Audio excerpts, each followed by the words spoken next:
waheshimiwa governors, wabunge, familia ya mheshimiwa wetu ambaye ametuacha, na wote nyinyi ambao mmekuja kushuhudia kukusindikisha mzee mheshimiwa wetu. Hamjambo. Mulembe swa. Sitachukua muda mwingi.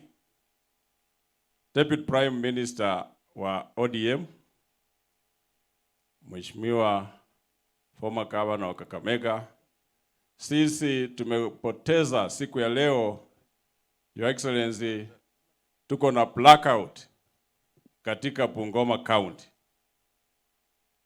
Na mheshimiwa wote ambao wamekuja wanamjua Mheshimiwa Sifuna kwa kazi nzuri ambayo alifanya kwa nchi hii ya Kenya.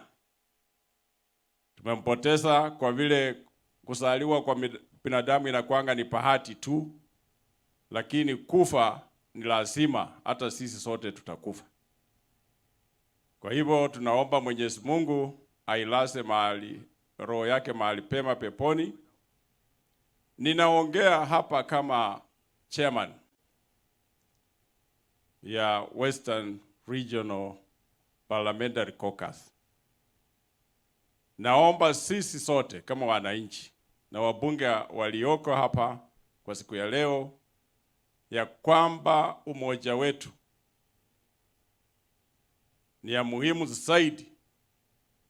Na kwa muda ya miaka 60 tumekuwa tu sisi kama jamii ya region ya Western, hatutakuwa tumeshirikiana kwa pamoja, hatutakuwa united.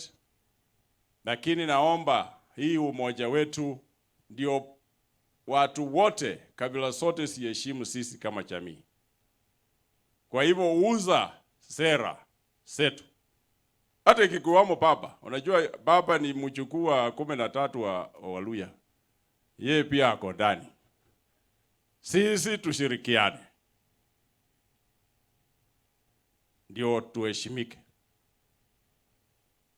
Baba, kwanza nataka kuchukua nafasi hii kushukuru vile ulituliza nchi hii kwa mambo ya strike. Nasema ni asante sana Mheshimiwa Prime Minister.